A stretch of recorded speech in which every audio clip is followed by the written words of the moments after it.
বলি, এই যে কথাগুলো বললাম এগুলো চৈতন্য চরিতামৃতের মধ্যে আছে কিনা আমাদের সময় কম, বলতে পারবো না, যা হোক একটু করে বলি। বলছে কাশ্য সক্ষ পার্শ্বল্য শিক্ষা চারিরস চারিভাবে ভক্তগত কৃষ্ণ তার বস। চৈতন্য চরিতামৃতের আদি লীলা ৩য় অধ্যায়ে এই কথাটা বলা আছে। চিরকাল নাহি করি প্রেম ভক্তি দান, ভক্তি বিনা জগতের নাহি অবস্থা, সকল জগতে মরে করে বিধি ভক্তি, বিধি ভক্তিতে ব্রজপাপ পেতে নাহি শক্তি। বিধি ভক্তিতে কোনোদিন ব্রজের ভাবে উৎপত্তি হবে না। আমরা দেখি বিভিন্ন জায়গায় বিধি ভক্তিতে যারা করেন করেন করেন তারা সেটুকু পাবে। আমরা যদি সখী ভাব গ্রহণ করা হয়, মঞ্জুরি নামা করা হয়, হ্যাঁ সেটা তাদের ব্যাপার। কিন্তু গ্রন্থকে তো মানতে হবে, গ্রন্থকে মানতে হবে আমাদের, গ্রন্থের বাহিরে যাওয়া যাবে না। তারপরে কি বললেন? ঐশ্বর্য জ্ঞানাতে সব জগত মিশ্রিত, ঐশ্বর্য শিথিল প্রেম নহে মর্জিত। ঐশ্বর্য শিথিল হয়ে গেলে আমাদের আর কৃষ্ণ ভজন সাধন হবে না বাবা। বলছে বাল্যকালে কৃষ্ণ ভজে কৃষ্ণ আসে কিনা আসে, যৌবন কালে কৃষ্ণ ভজে কৃষ্ণ পাওয়ার আসে, বৃদ্ধকালে কৃষ্ণ ভজে জমের পর আসে। বৃদ্ধকালে তো বাবা কৃষ্ণ ভজন হয় না, কৃষ্ণ ভজনটা যৌবনে করতে হয়। তাই রাধারানী কি বললেন?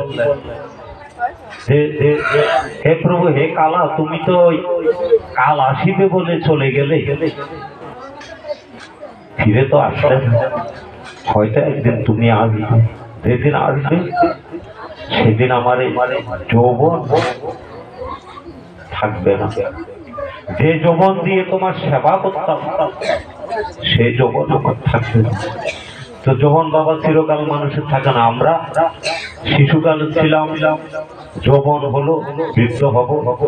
তবে এখন আপনারা সবাই গুরু আশ্রিত, গুরুদেবের যারা যারা এখনো সান্নিধ্যে যাননি বা গুরুদেবের বাক্য শিরোধার্য করে সাধন ভজনের পথে এগোননি, অনুরোধ করবো আপনারা গুরুর সান্নিধ্য করুন।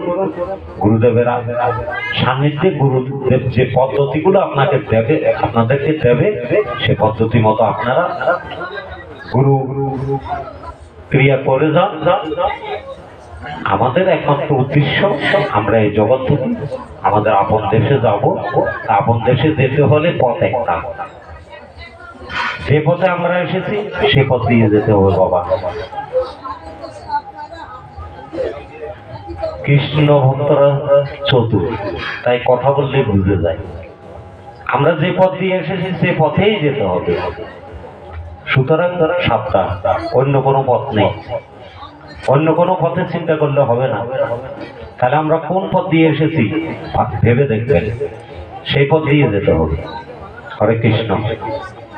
সেই পথে আচরণের মাধ্যমে সে পথ দিয়ে আমাদের যেতে হবে।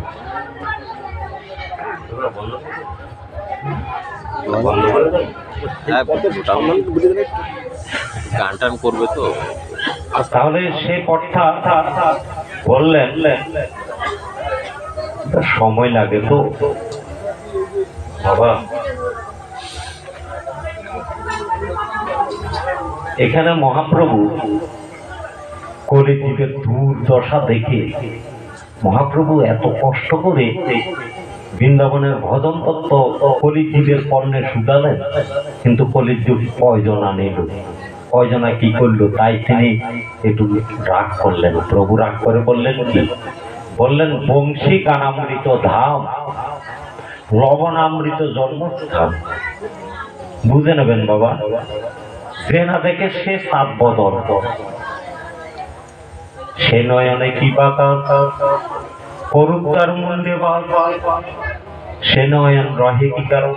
বলছে সেই বংশী গানামৃত ধামটা, সে চরণটা, শ্রীচরণটা যে দর্শন করেনি, বলছে তার মাথায় বাজ পড়ুক, তার বেঁচে থাকার কোনো অধিকার নাই। হরে কৃষ্ণ। তারপরে কি বললেন?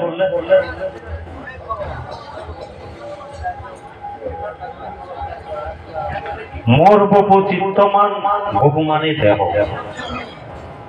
সকল ইন্দ্রিয়গণ কৃষ্ণ বিনা সকল বিফল, কৃষ্ণের মধুর বাণী অমৃতের তরঙ্গিনী, তার প্রবেশ নাই যে শ্রবণে, এই কান দিয়ে কৃষ্ণ কথা হরি কথা যে শ্রবণ করে না,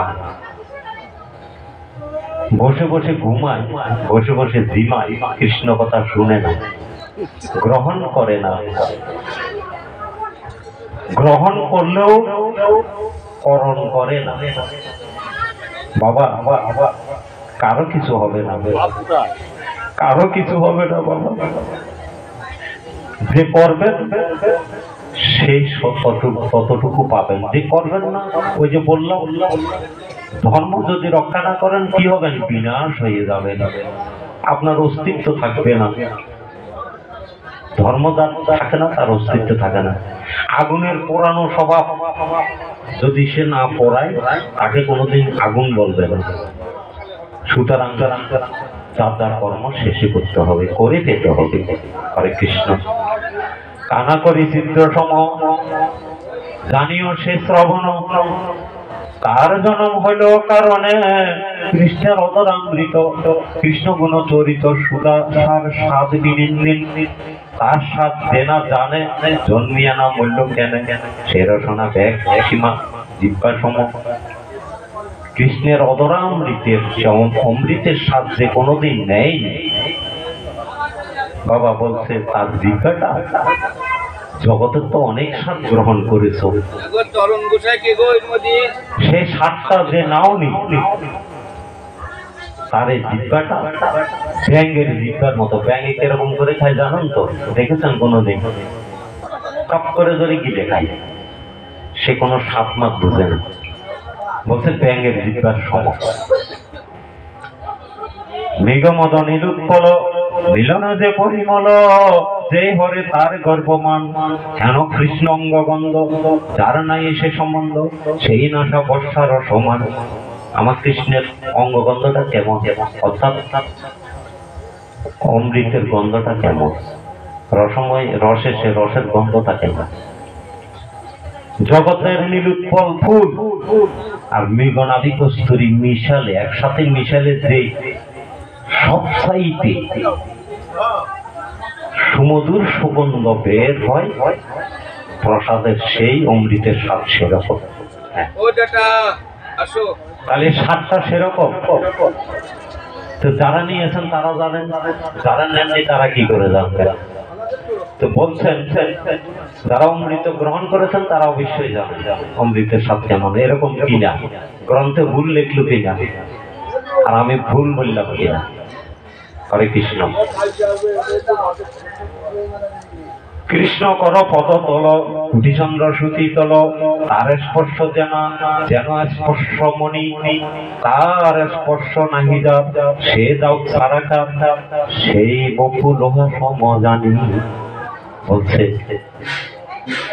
আমার গোবিন্দের রসের স্পর্শ যে পাইনি, যে কোনোদিন রসের স্পর্শ পাইনি, যে দর্শন করেনি কিংবা গ্রহণ করেনি, তার এই মানব দেহটা,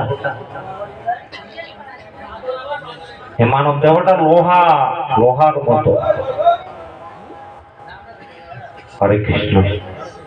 তাহলে সাধুগুরু বৈষ্ণব, আমার এই পাঠ এখানে আমি সমাপ্তি করব।